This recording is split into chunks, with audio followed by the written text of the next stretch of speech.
Olá, pessoas, tudo bem? Bom, então hoje vamos fazer a nossa aula de número 11, que é de Geografia das Indústrias. Então, olha só, alguns pontos importantes sobre essa aula. Primeiro de tudo, a geografia, o grande objeto de estudo da geografia industrial é a espacialização da indústria.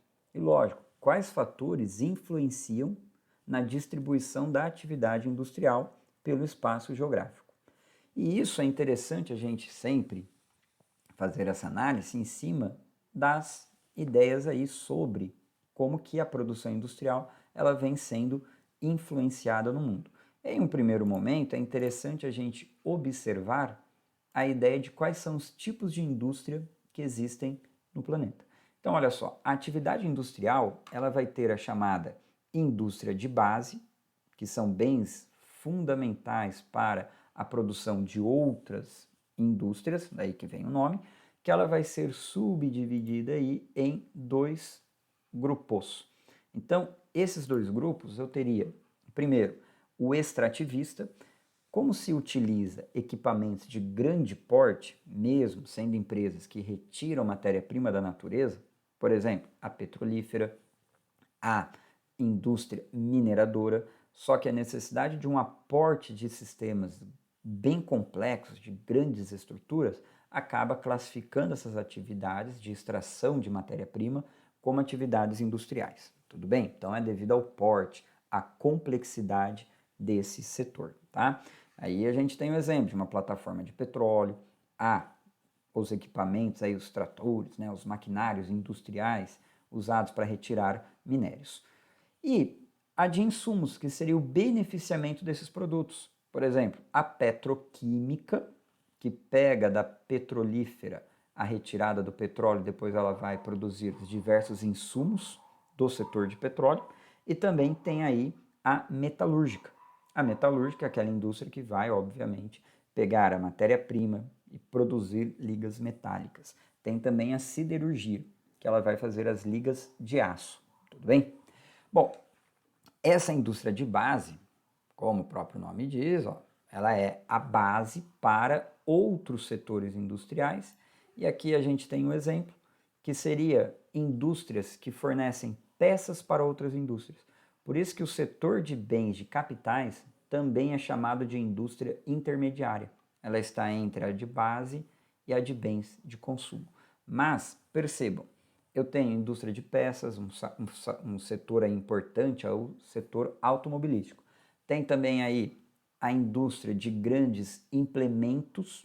Aqui é literalmente um trator, né? Lógico, um gigantesco maquinário para fazer a mineração, ó, extração de carvão mineral. Então, a indústria de equipamentos que também fornece equipamentos para a indústria de base. E indústria naval é um outro exemplo, ferroviária, que você vai construir equipamentos que são utilizados aí por outras indústrias, por outros setores econômicos. Não é para o consumidor final.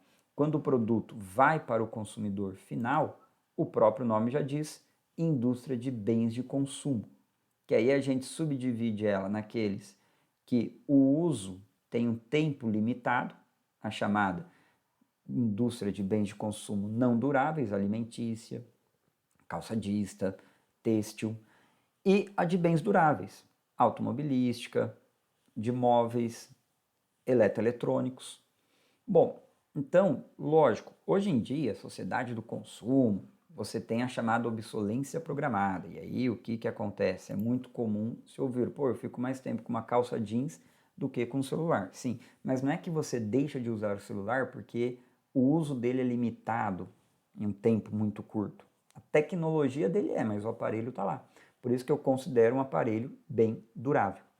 A roupa não, a tendência é ela se desgastar rapidamente, aí você precisa trocá-la. E bens não duráveis, obviamente. Beleza? Então é a durabilidade teórica, claro, do produto.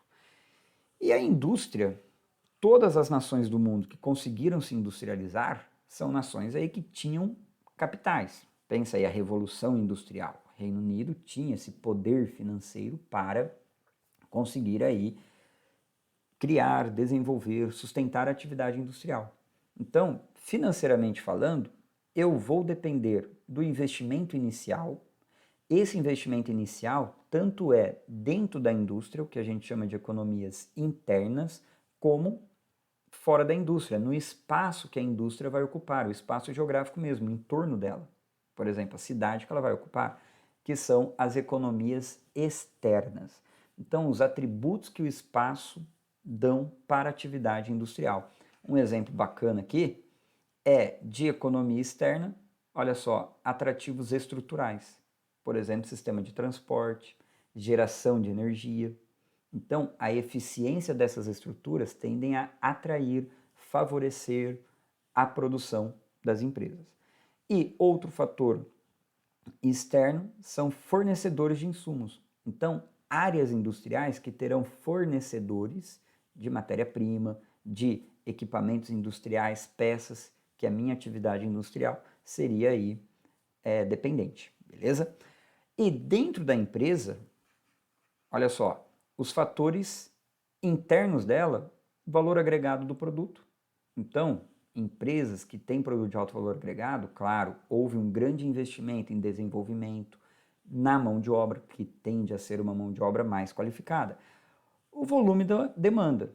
Então, eu preciso investir em grandes parques industriais porque a demanda, o consumo será bastante elevado? Então, são pontos a serem considerados. E um terceiro elemento a ser considerado é a ideia justamente do peso de quem? Do Estado. Então, qual que é o peso do Estado? O Estado, principalmente, investindo na capacitação da mão de obra, investindo aí em financiamento para as empresas, financiamento para o consumo, tem também investir em infraestrutura do país. Um exemplo é o Brasil, né, que tem uma infraestrutura logística, energética bastante limitada. E isso são fatores que incentivam ou não a entrada de investimento, o aporte financeiro no seu espaço geográfico por parte das indústrias. Outros setores econômicos também, né? Mas pensando aqui na atividade industrial. Um exemplo bacana para nós seria justamente os Estados Unidos. Então, quando eu penso no grande poder industrial dos norte-americanos, um elevado capital industrial é investido no país, economias externas para eles, por exemplo, no século XIX, essa região aqui conhecida como Manufacturing Belt recebeu grandes investimentos na construção de ferrovias que a ligava com outras regiões do país. Olha que interessante. O governo americano incentivou a entrada de imigrantes, que vão ser mão de obra, serão também mercado consumidor. Isso tudo é uma ajuda do Estado para a atividade industrial. Claro, economias externas. As economias internas, grandes complexos industriais. Se a gente lembrar que o Fordismo, obviamente, nasce dentro dos Estados Unidos, né? Então vai aumentar a produção, vai aumentar aí a capacidade de vender produtos porque está produzindo mais e acaba produzindo de forma mais barata. Outra forma de exemplificar é pegar indústrias mesmo. Então, focar um pouquinho mais no fator interno primeiro. Indústria aeronáutica exige, por ser um produto de elevado valor agregado, muita densidade tecnológica, tem muita tecnologia, então uma mão de obra capacitada. Claro, fator externo para isso, institutos de pesquisa, universidades, centros formadores de mão de obra técnica. Nos Estados Unidos, a indústria aeronáutica fica na região de Seattle, na Califórnia, no Texas, áreas conhecidas por ter os chamados tecnopolos, áreas de desenvolvimento tecnológico, desenvolvimento de capital humano, que é uma mão de obra qualificada, a gente pensa dessa forma. Pegar um outro exemplo, um pouquinho mais diferente, a indústria de ração. Olha só, que é uma fábrica de ração que depende do milho. Para produzir ração do milho, lógico, você precisa de fornecedores de insumo. Por exemplo, fazendas produtoras de milho, obviamente. Por ser um tipo de atividade de menor valor agregado, que exige uma menor densidade aí de capacitação da mão de obra, você pode ir em regiões que não tenham os tecnopolos, obviamente. Outro ponto é a demanda. A tendência é o quê? Por exemplo, a indústria de ração ficar próxima, nesse caso aqui de milho, de áreas produtoras de animais, suínos, aves, principalmente, beleza? Então são fatores que vão aí influenciar a posição da atividade industrial. Bom, E aqui a gente pega mais um elemento, pensando justamente nos fatores locacionais. Esses fatores locacionais, eles estarão aqui vinculados a 4 pontos básicos. Coloquei mercado consumidor, e lógico, onde você tem muitas pessoas para consumir? Nas grandes cidades. E também, de forma indireta, você tem também muita gente para trabalhar. Então é um fator aí interessante. Os grandes centros urbanos é mercado, tanto para os consumidores quanto para as empresas consumirem a mão de obra disponível lá.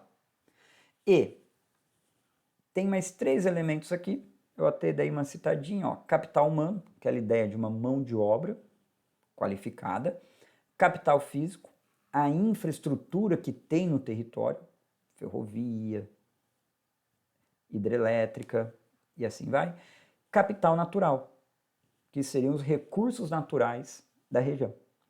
Cada indústria vai ter esses elementos como elementos que vão atrair mais ou menos. Pegaram o primeiro exemplo, a indústria automobilística.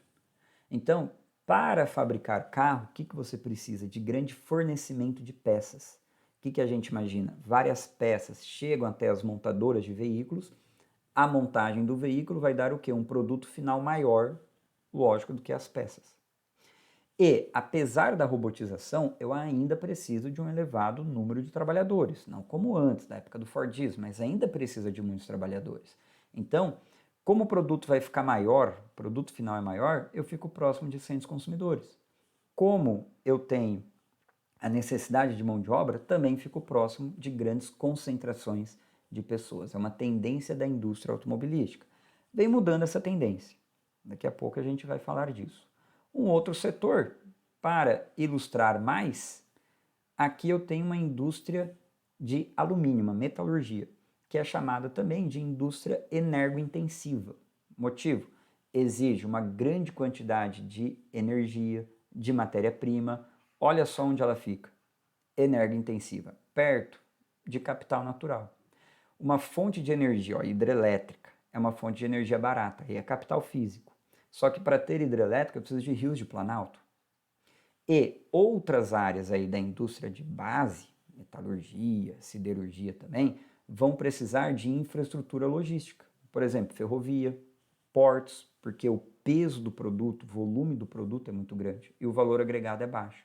Então você precisa vender uma grande quantidade. Daí a necessidade de estar próximo ao recurso natural, que vai ser beneficiado, e ao capital físico.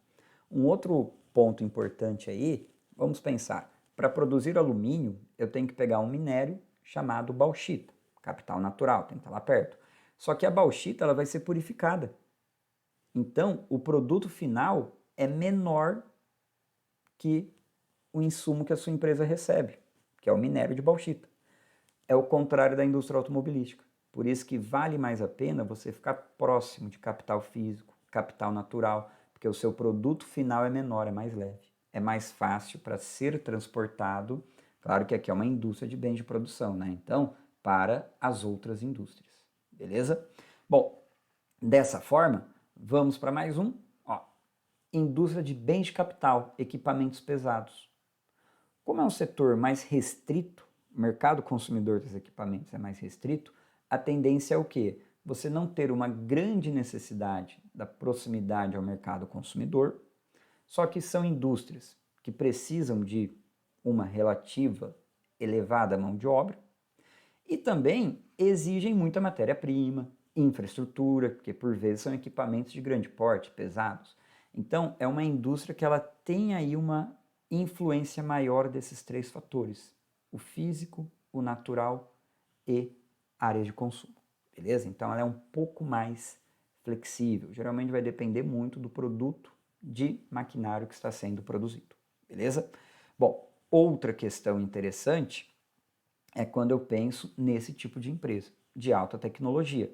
Claro, a alta tecnologia ela exige proximidade com centros urbanos que tenham capital humano, chamados tecnopolos.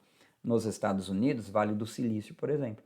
Então, uma área que vai ter muito capital humano, mão de obra altamente capacitada, que é uma das grandes necessidades dessas empresas, que dependem pouco de matéria-prima, de capital físico, depende muito mais do capital humano. Claro que uma universidade acaba sendo um capital físico, um centro de pesquisa, mas o grande objetivo é buscar mão de obra qualificada. E um elemento importante para a gente pensar, a indústria alimentícia, que eu peguei o caso da indústria de laticínios, não é? Produtos altamente perecíveis, então, na teoria, eu preciso ficar muito próximo do mercado consumidor, porque rapidamente eu perderia esse produto. Só que, lógico, até coloquei a embalagem de leite longa-vida, para a gente lembrar, os avanços logísticos, tanto nas embalagens, quanto na refrigeração, quanto na velocidade dos sistemas de transporte, vem melhorando e muito a eficiência e você acaba permitindo o quê? Que as empresas escolham um lugar mais favorável para a produção, porque o transporte ele vem sendo facilitado. Por isso que eu falo do aumento da influência do fator logístico. Até coloquei um exemplo, que é justamente esse avião esquisitão, o Beluga, da gigante Airbus, Indústria Aeronáutica Europeia. Olha só, o Airbus, ele é construído, o Beluga, para carregar peças de aviões. Então, dentro da Europa, eu tenho várias empresas que produzem diferentes etapas das aeronaves. Isso acaba estimulando a chamada guerra dos lugares, que seria a ideia das empresas disputarem investimentos, oferecendo o quê? As empresas não, os estados, né? Os lugares, cidades, estados, países vão disputar a entrada de investimentos das empresas. Essa disputa de investimento é feita como? Você consegue aí, melhorando a sua infraestrutura, lembra? Capital físico, melhorando seu capital humano. Então isso vai atrair empresas. Com o avanço da logística, está cada vez mais barato você transportar a longas distâncias. E isso acaba estimulando que os países, às vezes disputa de duas cidades de um mesmo país, reduzam imposto para atrair a empresa, apresente aí uma melhoria no seu capital físico justamente para atrair as empresas. Tudo bem? Beleza?